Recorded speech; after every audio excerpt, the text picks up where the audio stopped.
Any of you guys, is anyone here in Southern California or San Diego area? Okay, legit. Curtis, got a chance to spend some good time with you over last weekend. But so I was born and raised in San Diego. To kind of give some idea, my entire family, all heroin addicts, meth addicts, crackheads, convicted felons. I'm actually the first person in my family to graduate high school in 4 generations. But growing up in San Diego, first 8 years of my life, I lived in essentially a hideout for Hell's Angels, where there was prostitutes living there, different politicians within Hell's Angels, which is a pretty pronounced biker gang in California. And for those first 8 years of my life, I never went to school. I was extremely sexually abused on a regular basis, overexposed to narcotics, violence, and state took me from the home at 8, moved me in with my dad, and I didn't even know how to read. And it was quite an uphill battle in the beginning of life. Luckily, I discovered sports, discovered football, and I thought that was going to be my ticket. You know, one of the jokes I tell when I'm on a Zoom with a client or a potential partner, I'm like, I thought I was going to go to the NFL. I thought that's what I was going to do with my life. But, you know, obviously this is Zoom and not ESPN. So life and God put me in a little bit of a different direction. But when football didn't work out, it was the first time in my life again where, and maybe some people can relate to this, you know, you work so hard or you distract yourself so much with things outside of the things that you're dealing with, that when you come to a place where everything settles and it all kind of attacks you at once, I kind of reached that point in my life. And I just started to go down a downward spiral. I mean, I kind of decorated myself with ink, you know, started falling into patterns within our family, and was doing narcotics, drinking copious amounts of alcohol, and just completely throwing my life away. And this leads me into when I met my mentor, Anthony, which Tyler came and trained our bass shop a couple months ago. By the way, that was a killer training. Thank you, Tyler. And I had gotten to a point in my life where I had felt like I had no yellow brick road, and I began to get really, really suicidal. That's something I struggled with my whole life, and now I've conquered and overcome. But 3 days before I met Anthony Franco, I took enough pills and drank enough alcohol to kill a horse. And sorry, I wasn't prepared to tell the story this early in the morning. But 3 days before I met Anthony, I tried to make a obviously very irreversible decision, and all the things that had to line up. Like if you're someone on this call, which it sounds like everyone's builders due to all the recognition, but if you're someone on this call who's like, I don't really know if recruiting's for me, or if I don't really know if I should recruit, or what if someone says no to me? All of the things that had to line up for me to be on this call today, it's insane. But at the time when I did that, I lived in a shed in someone's backyard that I rented for $600 a month, with carpet stapled to the floor, drywall, and an air conditioning unit hanging out of the wall. And I attempted to kill myself in that shed where I lived. And my younger brother, never ever came and visited me unannounced, ever. And the time that obviously I'd been away from home. And for some reason, the night that I did that, he had decided to just show up at my house and come into my room. And when he came into my room, he found me, obviously foaming at the mouth. And luckily, due to our upbringing, he knew exactly what to do, was able to drag me into the home and resuscitate me and kind of get me back to where I needed to be. But he dragged me, he helped me back to my room, and I laid on the floor, and I didn't believe in God at the time. You know, I have a Marilyn Manson tattoo of his face on me, so that kind of gives you an idea of, you know, my relationship with faith over the years. But I cried on the floor and I begged God for an opportunity to give me some sort of purpose, or I'm not going to be here for much longer. And I'd called out of work for the next week because I didn't really have any intention of going in. But 3 days after that, I got called into work. And for some reason, I said yes. For anyone that knows, you know, what the process of, you know, overdosing is like, you're not really back to 100% within 3 days. But for some reason, I said, you know what? I'll go into work today. I got there and I was a server at a bowling alley. I got there, and the other person that was supposed to work the other side of the building had called out. And so I now had to take care of 40 lanes, which is 240 people. And I was hustling and bustling, and I was able to take one more tab. And it just so happened that the next person that walked in front of me, I was going to be the last tab that I took. And as I was running across the front of the building where someone enters, there was a guy with his son that came in, and his name was Anthony. And he was the last tab that I took that night. And he got a French fry. He tried to get a pint of Modelo. I still joke about it with him to this day, but I upsold him on a mug and got him to get two of them. But he came up to me as he's checking out, and he's like, dude, he's like, I don't know what they're paying you, but they're not paying you enough. And I said, you'd be surprised. And he laughed. And as we're sitting there and he's filling out his receipt, he said, hey man, how old are you? And I said, well, how old do you think I am? And he said, well, I hope 25, but you don't look a day over 23. And I was like, I'm 19 years old. And he said, man, well, you crushed it tonight. Thank you so much for your service. And he walked away. And I sat there, and we were at the front desk where you go get your bowling shoes, or like when you check in and get a lane and you get assigned a server. And I'm sitting there staring at his receipt, and I'm just thinking to myself, I'm like, because people would try to recruit me a lot while I worked there. And I'm sitting there staring at the receipt, and I'm like, that might have been the opportunity that I just begged for. I don't know. I just, the energy about him, I just felt like that was more than just him complimenting me. And I ran out of the building into the parking lot, and I grabbed him and I said, hey man, I said, why did you ask me that? And we stared at each other for like an uncomfortable amount of time. He was reading me, but as I was reading him, I realized I don't know who this guy is, but I know that he's going somewhere special, and I know that he would actually care about me getting to where I wanted to go. And he said, hey man, this might sound strange. Maybe you guys recognize this script, but hey, this might sound strange. I don't mean to sound strange, but you just seem pretty sharp. You're obviously a hustler. I don't know if you keep any of your options open, but I run a financial firm. We're expanding a ton in the San Diego area. I mean, would you say that you keep your options open, or you plan on working here for the rest of your life? And I almost cried. And I said, I couldn't even imagine working here for the rest of my life. He said, well, and I'm like asking him for business cards. Do you have an in-person office? Like, I'm trying to get a point of contact. And he was like, you know what? He's like, let me take your number down and we'll call. I'll give you a call when we're ready to bring someone like you on, which was totally respectable that he said like you on. I mean, I had nose piercings, earrings, and I'm going to tell you right now, I didn't look like the most ideal recruit for a financial services business. And for the next 30 days, my life got a little bit better, and then it went back downhill again. And 9 months later, he gave me a call. But the same week that he gave me a call, I sat on my bed with a Colt 1911 for 6 hours. And it was like this. It was, I mean, the only way I can describe it was spiritual warfare. I don't know what it was, but it overcame me, the idea to go ahead and take my life again. And I just white knuckled, and I just sat there crying. And I was like, as long as I don't move, I won't make a decision that I'll regret. 4 days after that, I called out of work to detox. I was like, you know what? I'm getting clean. I blocked a bunch of people that weren't serving me on my phone.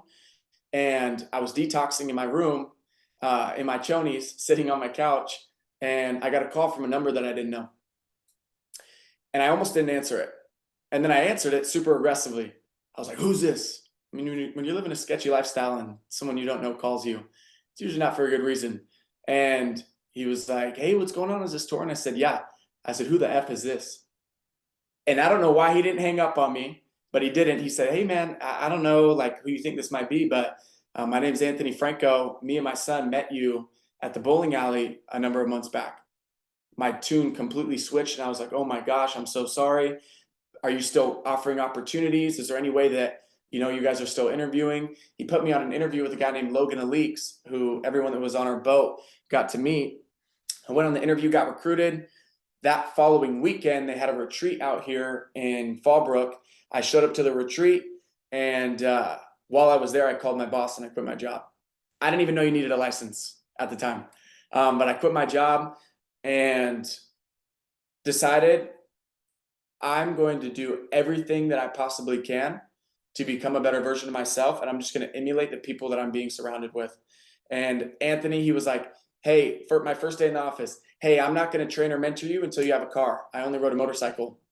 So I rode my bike back to my house, Ubered to a CarMax, came back with a Mazda 3 with a car. And I was like, okay, I got a car. Now what? And he's like, now I want you to make 1,000 phone calls before I start directly training and mentoring you. And he gave me 1,000 names and numbers and gave me the wrong name on who I was calling on behalf of. So I scheduled one appointment in the entire week. And from there, he started to lock in with me because he was like, all right, I don't think this guy's going to just quit. And within 3 months, I hit my marketing director promotion. This was in the practice company, made $12,000 for the first time. And then we came over, because you asked for the story, Paul, so I'm kind of giving the transfer to where we're at today. I started July of last year, was when I got recruited by our practice company, WFG. And we came over to GFI, and I answered an email from SureLC that was from a totally different IMO and got contracted with all of our providers except for Emeritus.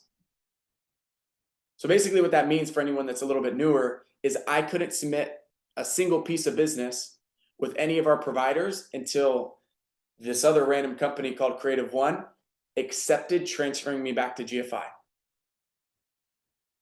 And during that process, I recruited 100 people in 3 months, and I couldn't get paid the entire time. So not to sell the nightmare, right? You're getting set up properly with your contracting, I'd assume, with your licensing team, but I didn't make a single dollar in Cabo. For anyone that was here when we did the Cabo retreat in June, I was barely able to extend my credit card limit just enough to get, I qualified, so luckily I got reimbursed, but just enough for me to be able to go to the Cabo trip. And the month that we got back, I made $20,000. I just took a leap of faith. I got good to go with Ethos, just started submitting Ethos like crazy, made $20,000. And then following that, in this last 30-day rolling period, I've made a little over $30,000. And in the last week, not that everything's about money in any way, shape, or form. Obviously, this business completely changed my life. If you see where I was, and now I'm a man of faith, and everything that this business has allowed me to do on a personal level. So far, since we got back from Shasta, my team, we've submitted 32,000 points, and 25,000 of those have been personal in the last 5-6 days. So,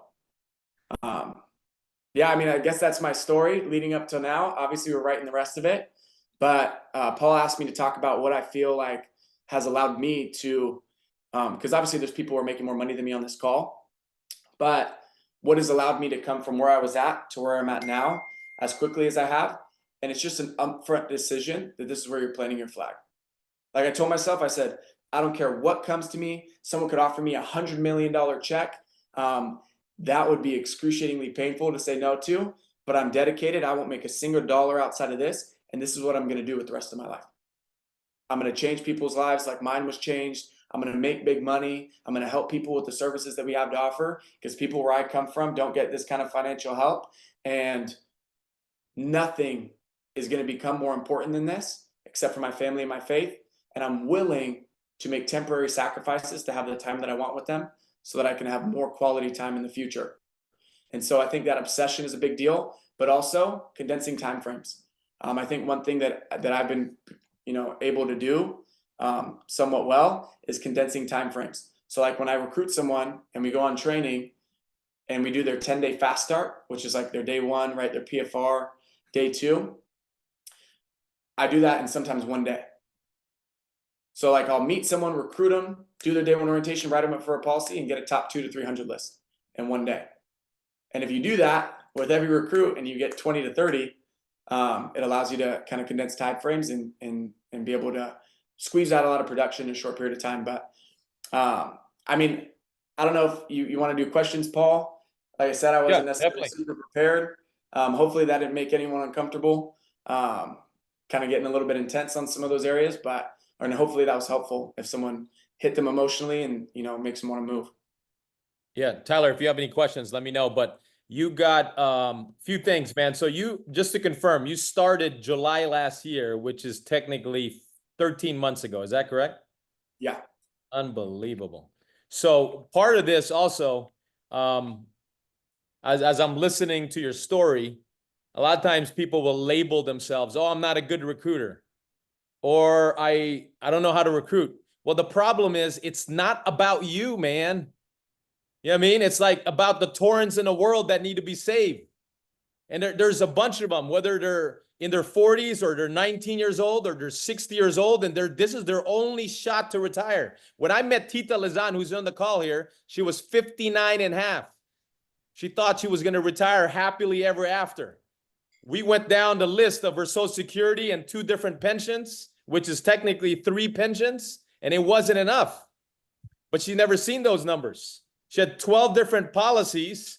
We condensed it into one. We replaced 11 with one policy with double the coverage, right? But the point is, whether you're 19 like Torin or 59 and a half like Tita, people need this. And so when you label yourself as I'm not a great recruiter or I'm not a recruiter, that's not even the case, because it's not about you. And once you figure that out, you can convey a message pretty clearly.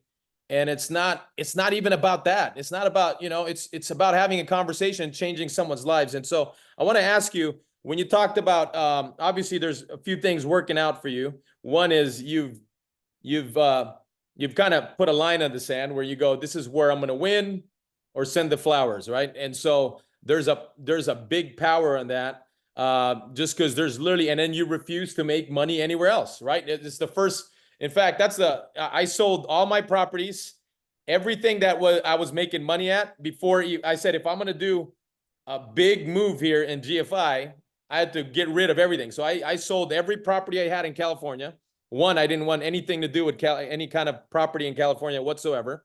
And being a landlord in California, sold every RV I had. I had over a dozen RVs, over 6 different properties, right? Sold all of that. And I said, this is where I'm going to win, right? Or send the flowers, right? And so it's the same kind of decision-making process, which is big. Obviously you got a whole bunch of stuff that led to that, but let's talk about condensing time frame and condensing timeframes and all that. One of the things that, how do you look at your day when you're talking about condensing timeframes and collapsing activity and all that? And then Tyler, or any one of you guys, if you have any questions, bring it up. Yeah. So I guess when I look at my day, I ask myself what aspects of my day are actually moving the needle. So what actually moves the needle? Meeting with your agent and doing a 30-minute one-on-one and role playing. I mean, in my opinion, that's not really technically moving the needle. It's important, right, for duplication, but if you're duplicating on a field training in their market and you close business, that's the best training that you could have possible, right? So I would say when I look at my day, I look at, am I either booking appointments with this time or going on new appointments with this time? And so like if I'll have a reschedule or cancellation, my immediate thought is, okay, what's an appointment that I have scheduled this week that is income producing activity that I can try to get booked in that time slot? Or if I can't do that, how many appointments can I book during this time slot? So for example, we came back last week and I had barely any PFRs, personal financial reviews, booked on my calendar, and I had some booked for this week. So when I had a gap where there was a reschedule, I just called that person. I said, hey, I know you want to move quickly. I know you want to have an explosion in business, right? For the agent PFRs. I'm like, I have a time slot that just opened up, so we don't have to push you back quite so far. Are you able to hop on Zoom at 6 p.m. or whatever it is? Yeah, I can hop on Zoom. Cool. Hopped on Zoom, looked at their worksheet, submitted an application, got them instantly approved, policy paid for.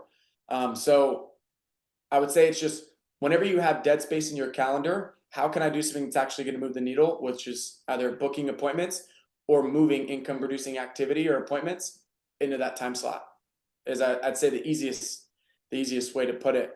And condensing training, right? So when you're training an agent, are they going on their orientations and taking their exam? It takes them a month to complete it, or are they taking their exam in a week? And are they going on all their orientation in 3 to 4 days? So that's what I would say, Paul. That's so true, man. And part of being a leader, by the way. So if someone's if people are doing the same thing without, like they're doing the same exact behavior around you, what's the point of your influence, right? So for example, if someone had their test date 6 weeks from now, but with your influence, they take it in 3 weeks. That's leadership. Leadership is your ability to influence. So if someone without you is going to buy an IUL without you, then you're not needed. But because of your influence, they move forward to have a plan for their family. That's influence. You guys follow me? So again, if you have no influence towards others, I would work on that. It's your number one, because it's the same thing we do with our family. We lead our family. I lead my kids, including some dogs and all that, all morning. But let's talk about what you said there, income producing activity. One of the things that I've learned early on, and since like similar age as you, when I got started, like I was focused on income producing activities constantly. Like how much money did you make today? Not like for the week, today. Like how much money did your team make today? And if it's zero, that's not acceptable, right? You should make money every day. You have products that pay us every day. Why shouldn't you make money? So one of the things in your calendar, right, should be like, man, how much money did I monetize today? Just like if you were to sell a car, Curtis, you know exactly how much you made today. Well, it shouldn't be this. It should be the same thing in business here. So one of the things, how many appointments do you run a week, man? A week, typically on average, 13 to 14 a day. So A what's day? that? Yeah, A day. I'll be in the office from around 14 to 16 hours a day. Okay. Um, and I'll have an appointment for every single hour. So like I have an appointment, I think in 10 minutes. So just kind of heads up. I can tell them to wait though. It's Oh, no, it's a we're done follow in to an 10 interview. minutes. We're done right at, I think we'll end it with you with all the Q and A's, and then we're done right at 10. So quick, So quick thing. probably between like 75 and 90, like with reschedules and everything. Everybody hear this?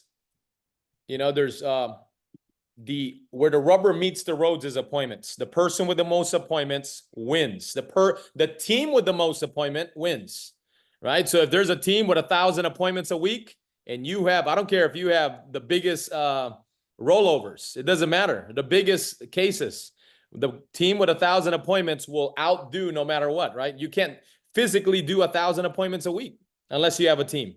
So let's talk about that for a second. So the 75, if you were to break that down, give me a couple stats. How much of it is a financial strategy or a PFR appointment?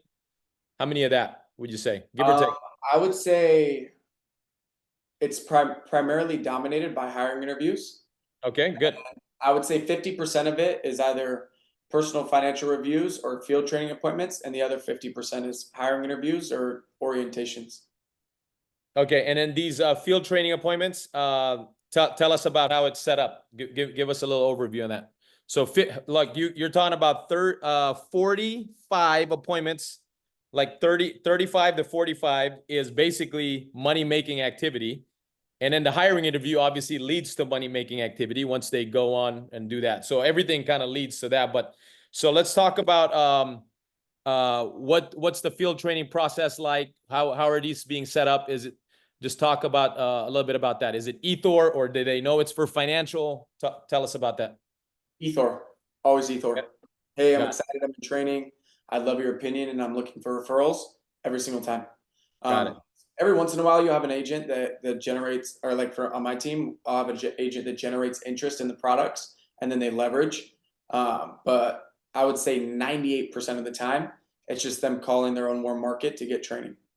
Okay. And how much of those the field training turns back now and becomes a hiring interview, or at least it goes back to the business? I would say probably around like a very minuscule amount, like 10 to 15% of them. So not like a crazy amount, but like for example, on a field training that we had, one of my agents, his mom made $500,000 last year in real estate, and she recruited herself off of a field training. There you go. Yeah, you'll know, and that's the beauty of field training. You'll know, and also it's like your pulse is in the business. You can kind of meet all these folks, and you go, man, that's a lady or that's a gentleman that I'd love to have in business, and then obviously you can just follow up through your with your trainee and yourself. So Questions there, Tyler? Yeah, I got one. And Torrin, thanks for being here, man. Like super inspiring and it just puts it in perspective, like the opportunity that we have in front of us for anybody.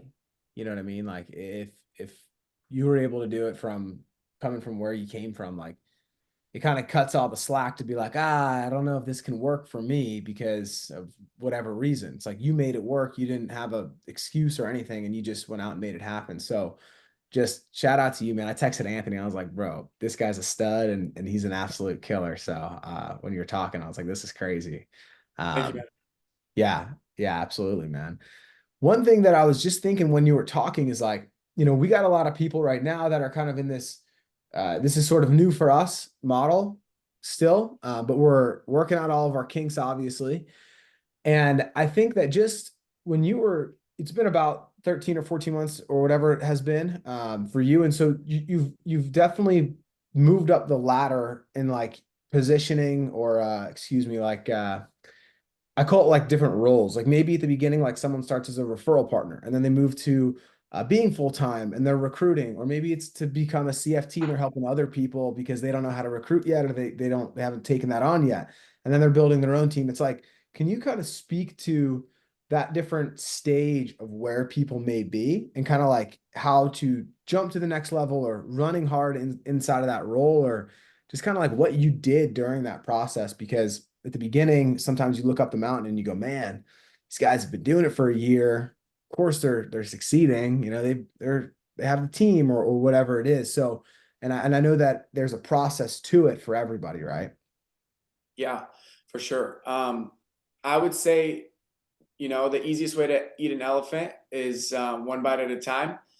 Just taking, going to your leader or your trainer and just being like, okay, what's the very next thing that I need to do to get to the next level? Or what's the next series of 1, 2, 3 things that I need to learn or need to complete or do to get to the next level? And just apply 100% of the effort that you have available to allocate to it if you're part-time, or if you're not part-time, the time outside of family and all those other things, 100% of your efforts, and try to move at a million miles an hour towards barreling through those things. And the next thing you know, you're doing 1 to 2 tasks at a time or accomplishing one new thing at a time.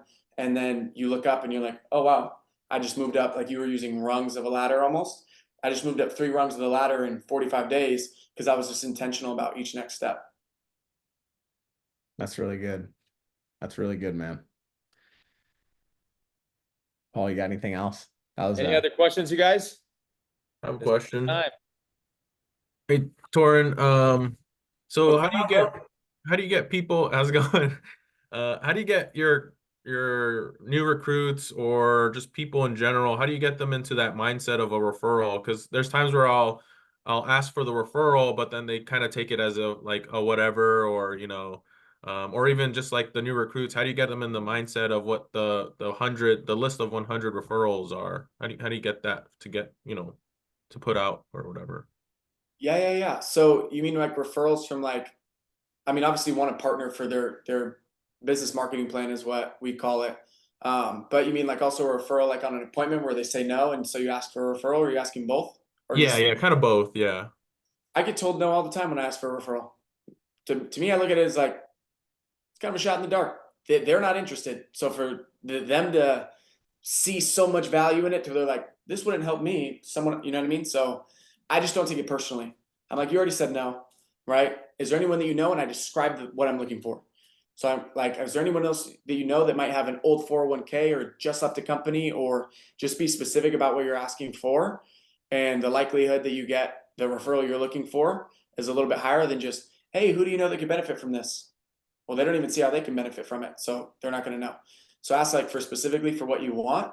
But when it comes to the list, just make it make so much sense that it sounds dumb to say no, right? Like just don't overcomplicate it. Like when I go over the business marketing plan, I'm like, here's what recruiting can do from a financial standpoint, and just make the idea of recruiting make sense, like a little bit financially, but I sell it completely on crusade, to where it pulls on their heartstrings. And when I call to action for the list, super simple. I'm like, one, when it comes to marketing, just so you know, marketing is not selling. You know, some people think like door knocking is marketing. It is in a way, but you're also trying to sell, right? You're asking for something. At the end of the day, all marketing is getting eyeballs on what it is that you do. Do you truly believe that what we do has value? Yeah. So at the end of the day, our goal is just to get eyeballs on what you do. So if we want to do that, marketing is kind of like planting seeds. Now, if you plant a seed to an apple tree today, can you pick fruit tomorrow? And their answer is always going to be no. They're like, but if I plant a seed and I wait some time and I nurture that seed, or there potentially be fruit to bear. And they're like, yeah. So we're going to try to plant seeds while you're brand new. So by the time that you're fully licensed and independent, there's actual fruit to bear. Right. Does that make sense? And they say yes. And I'm like, okay, awesome. Now, are people more receptive to receiving something or having something being taken from them? Receiving. Okay. So our initial tact and approach to marketing is by offering an opportunity to check out what you do from a business standpoint. Now, our job and our goal isn't just to recruit people that you know. Can we agree that would be weird? Yeah, that would be weird. Awesome. So our goal is to bring awareness to the fact that you're in what industry? They say finance. And in the process of bringing awareness to that fact that you're in finance and complimenting them, we will locate the Torrin Duffins in your market. We will locate the people dying for an opportunity, right? Because wouldn't you feel kind of terrible if there was someone living paycheck to paycheck or needed something more fulfilling and you had the ability to give it to them and they never received it because they just weren't aware that you had it to offer? Yeah, cool. So this is going to be our initial approach to just getting the word out there on what you do. And in the process, we'll locate individuals who are dying for this opportunity. Sound good? And they're like, yeah, cool. And then I have them pull out your iPhone. If your recruit has an Android, that's how Paul said leadership's ability to influence them to get an iPhone. But on your iPhone, if you go to contacts and you scroll to the bottom of your contact list, it'll tell you exactly how many contacts you have. And I just say, if they have well over 300, be like, hey, the average person put 600 to 700. Average person put 600 to 700. And they're like, well, I only have 400. Cool. Put 300 down and we'll do our best to get reaching out to those numbers. And if you're not getting the list that you want just yet, sit down with them. Like, it's not above you. If you're not recruiting the way that you want yet, it's not above you to sit down and actually put down at least 30 names and numbers with them and give the rest as homework. Like, even sometimes if I have the time, I'll put down 30 names and numbers with them. 6 months ago, I would not leave the call. I would rebook interviews to make sure that I got at least 30 from them. Because if for some reason they decided to leave business, I don't have 30 leads. You know, you still extracted 30 names and numbers for the building aspect of it. Awesome, Torrin. For the essence of time, I want to thank you, man. I got I want to point out three things. One of it, hopefully you guys get this. I mean, there's some things that are not taught, they're caught. But one of it is you're willing to go through the numbers, like accepting that the no is in there. I mean, most people, when the story is shared, they just see all the wins. They don't see what the work is. The work is, man, going through the 100 to find some people, right? And there's a lot more no's and appointments that don't work out than the appointments that work out, but you're doing 75 to 90. I mean, it's like, how can you not win when appointments are for you versus against you, right? And so there's a part of that. And then marketing versus selling. Hopefully you get that. That's the whole point. I tell people all the time, if you had 300 people in your market and all of them were impressed by your association here, but none of them buy, none of them get recruited, you'll still win here, right? Because now you got an audience now that knows what you're doing here. So the other side of this is, lastly, and we're done here. Talk to us how much, you know, I'm sure you didn't have this type of language or you didn't speak like this, or maybe there's a set of language that you acquired when you got started here. True or not true? How much time did you invest in amplifying your language, your vocabulary, having more of a presence? Tell us about that a little bit. Yeah, I mean, I could speak well or articulate my thoughts. Like, for example, when you were talking about the business marketing plan, I mean, there's a set of language that wins and there's a set of language that doesn't win. Yeah, right. Yeah, so yeah. Sometimes most people, they go, man, I don't know if I can do that. Well, they haven't taken time like you did in putting a set of language together where it's effective. Yeah, I would say just studying your leader. Like, luckily for you guys, everyone on this call, like your leaders are on the leaders bulletin at the top of it. You know what I mean? So like there's people with EMDs that their leader's not even on the top 1,000, right? Like their numbers aren't even on the top 1,000. I just got obsessed with learning everything I possibly could from Anthony Franco, and any person that was a leader in this company or in this industry that I could listen to or be in close proximity with. So like Yariv Azule, he's the one who taught me how to get a list. Before my first day 2 orientation where we extract the list, he was like, hey, what are you about to go on? And I was like, I'm about to go get my first list. And he was like, when you go in there, and I was just taught to ask for 30 right before that. And he's like, go in there and ask for 800. And I did. And he gave me 300, you know? So I would say like just being around the right kind of people. So like if you're not in an in-person office, move. I'm just kidding. But yeah, I would just say, just study people religiously, record them, listen to it religiously. Like you're trying to learn a song. Yep. That's awesome, man. You're a student of the game, and no doubt in my mind, you're the next $500,000 earner minimum. And anything you need, man, let me know.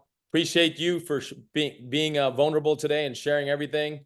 You pour your heart out, and I know it's not easy. Every time you almost like relive it, but there's so many people on the other side that are taking this and obviously getting rid of excuses, or man, maybe making a decision or going, man, my excuse is worthless. Not that it is, but I mean, for most part, there's so much you went through. You're talking about your first, what is it, 3 months, 100 people on the team, and you made no money.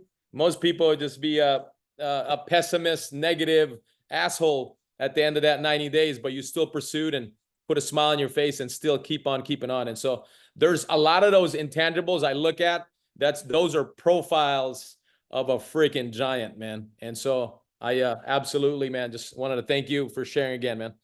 Thank you so much, Paul. I'll see you guys. Go dominate this week, and talk to you guys soon. Thanks All for right, you being here, guys. man. Seriously. Yeah, thank you guys. See you guys.